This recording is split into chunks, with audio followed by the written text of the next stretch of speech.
Kebangkitan itu bukan tentang sosok, ya, bukan tentang individu, bukan tentang seorang pemimpin, tetapi dia adalah suatu proses bersama, ya, seluruh elemen masyarakat setempat, elemen umat, yang kemudian menjadi sebuah gerakan bersama.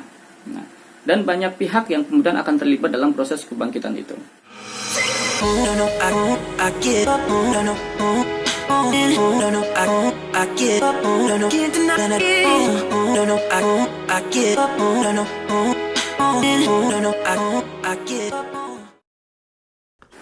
Bismillahirrahmanirrahim. Assalamualaikum warahmatullahi wabarakatuh.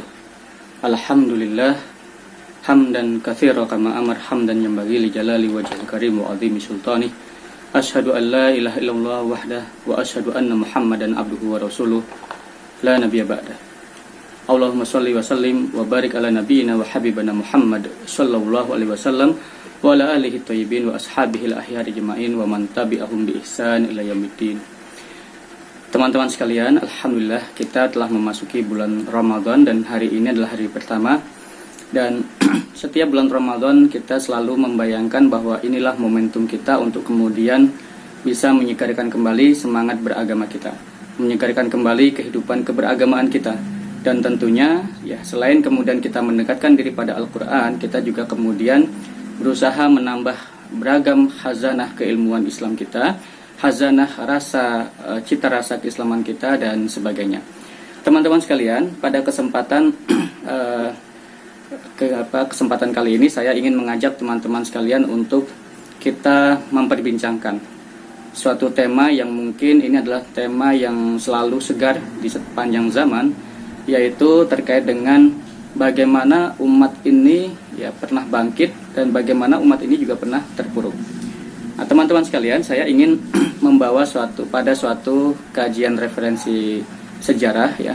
Saya mencoba mengajak kita semuanya untuk mari kita sama-sama menelaah salah satu buku yang mungkin juga menarik untuk kemudian menjadi bahan bacaan kita, yaitu buku yang dalam bahasa Arabnya berjudul Hakadha Zuharojilu Sholahiddin wa Hakadha Adatil Quds, ya.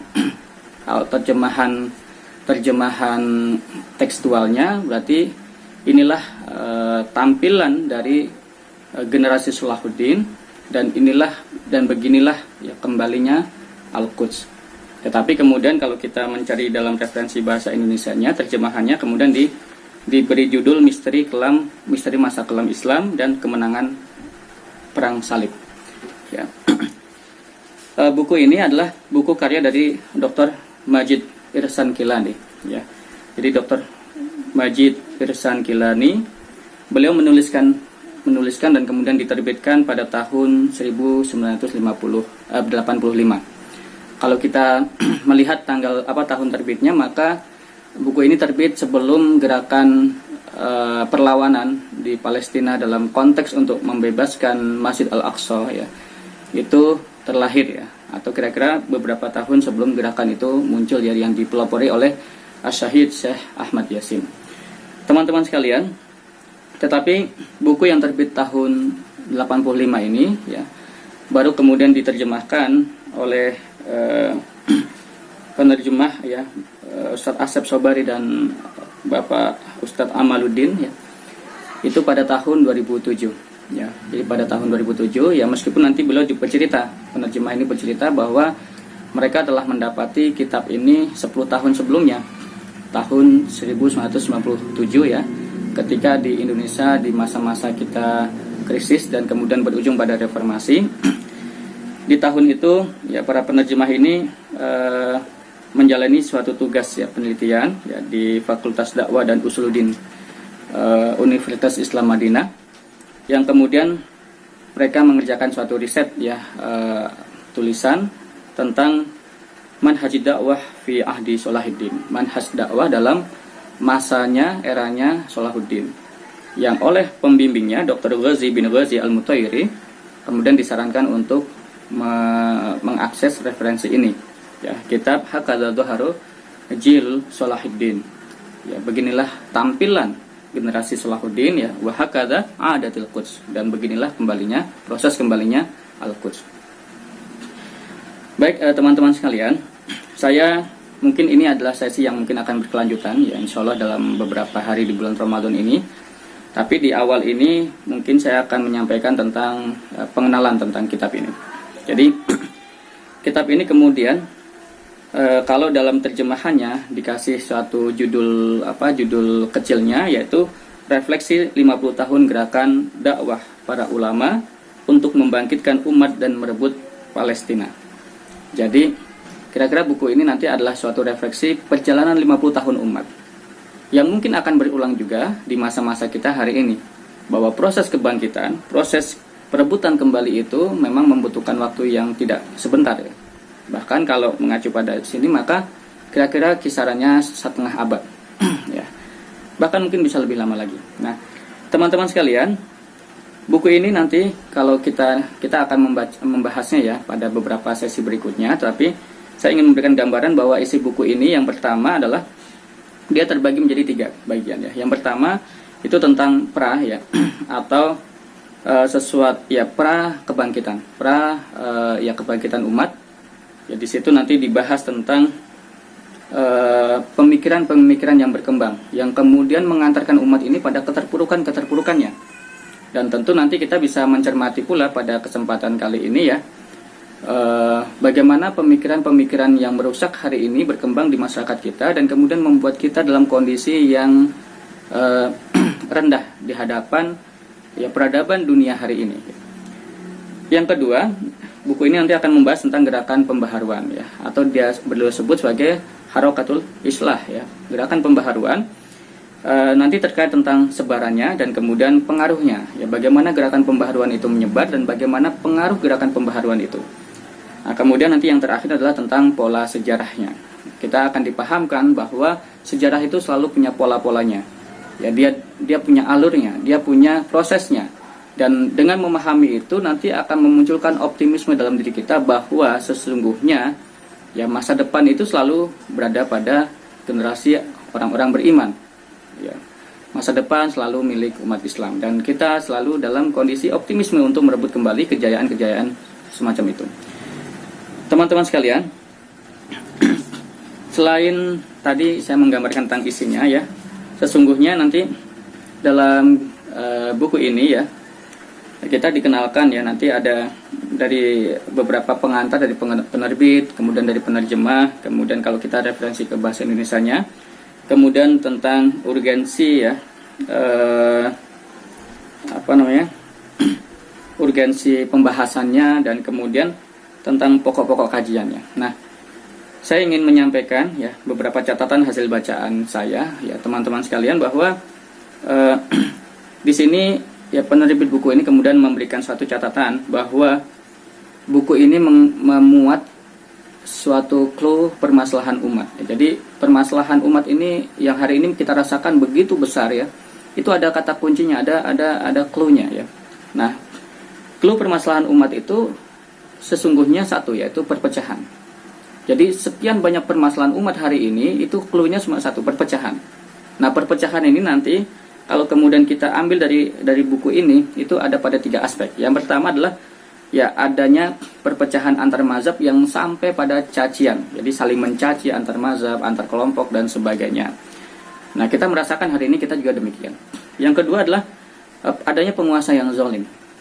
Nah, itu juga sumber perpecahan. Penguasa yang zalim yang tidak bisa menegakkan keadilan, kemudian pendapat-pendapat di masyarakat akhirnya kemudian berkembang demikian dan mulai muncul pengelompokan ya. Jadi penguasa yang zalim ini ya berpotensi untuk memunculkan perpecahan. Dan yang ketiga adalah adanya ketidakpedulian orang-orang kaya kepada orang-orang yang miskin. Ini juga kemudian memunculkan kesenjangan sosial yang kemudian juga nanti akan melahirkan perpecahan itu.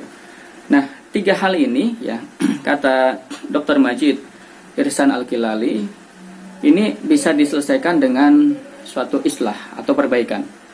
Nah, kemudian saya juga ingin memberikan satu catatan ya. Ketika kita membaca terjemahan bahasa Indonesianya dan kemudian kita mendapatkan suatu catatan dari penerjemahnya bahwa buku buku ini menjadi menarik ya karena dia menampilkan dia memaparkan dengan metodologi pengkajian sejarah. Jadi metodologi pengkajian sejarah ya itu menjadi acuan dalam penulisan buku ini. Nah, kemudian nanti di situ dijelaskan tentang implikasi pendidikan ya, kemudian korelasi kelemahan dan ancaman ya. Jadi kalau kita lemah ya sangat punya potensi untuk mendapatkan ancaman dari eksternal kita. Kemudian urgensi kolektif ya. Jadi kolektivitas ya, kebersamaan, amal jama'i. Nah, ini adalah kata-kata kunci yang nanti menjadi poin dalam pembahasan kitab ini ya. Jadi tentang implikasi pendidikan, bahwa pendidikan itu punya implikasi bagi perbaikan, kebangkitan dan sebagainya. Yang kedua tentang korelasi kelemahan dan ancaman, dan yang ketiga tentang urgensi kolektivitasnya. Kemudian yang menariknya lagi ya, buku ini ya biasanya kalau kita membahas tentang buku-buku yang membahas tentang kembalinya Al-Quds ya, kita akan fokus pada sosok Salahuddin Al-Ayyubi. Tetapi buku ini sesungguhnya bukan buku biografi tentang Salahuddin Al-Ayyubi, bahkan tidak menekankan pada hal itu ya. Tetapi buku ini adalah buku yang kemudian membahas tentang fenomena 50 tahun gerakan. Jadi Dr. Majid Irsani Al-Kilani, beliau ingin menyampaikan pada kita bahwa kebangkitan itu bukan tentang sosok ya, bukan tentang individu, bukan tentang seorang pemimpin, tetapi dia adalah suatu proses bersama ya, seluruh elemen masyarakat setempat, elemen umat yang kemudian menjadi sebuah gerakan bersama. Nah, dan banyak pihak yang kemudian akan terlibat dalam proses kebangkitan itu. Nah, pada masa-masa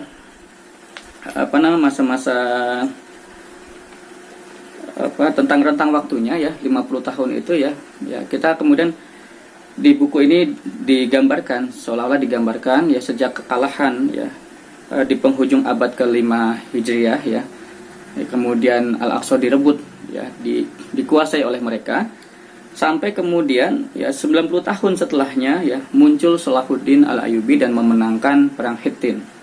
Nah, ini adalah proses yang panjang yang di situ terlibat banyak pihak, banyak orang terlibat di situ. Jadi sosok Salahuddin bukanlah sosok individu semata, tapi sesungguhnya dia hanyalah, nanti dibahasakan di sini, Salahuddin hanyalah semacam juru bicara resmi dari sebuah umat. Jadi umat ini ya suatu kesatuan, dia bangkit bersama-sama, tetapi ketika mengkomunikasikan ke publik, mengkomunikasikan ke dunia, maka ada beberapa orang yang kemudian diutus untuk itu. Sebagaimana ya komunikasi ya, kita punya duta besar dan sebagainya ya. Maka Salahuddin ini digambarkan semacam dia juru bicara bagi kebangkitan umat itu. Ya, dia sekedar juru bicara itu, tapi dia bukan satu-satunya faktor kebangkitan itu. Banyak faktor yang kemudian terlibat dalam proses kebangkitan itu. Nah, kemudian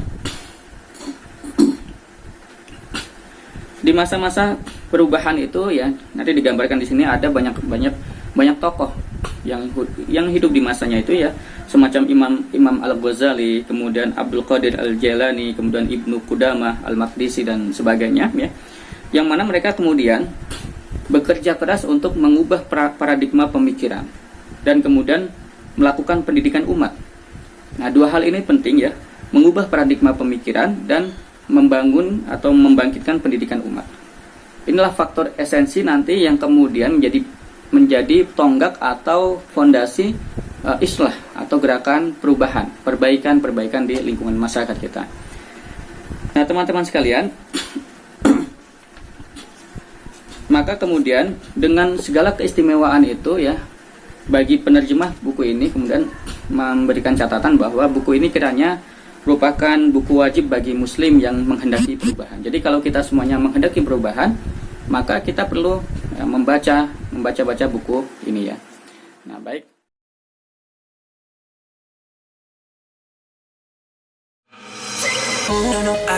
I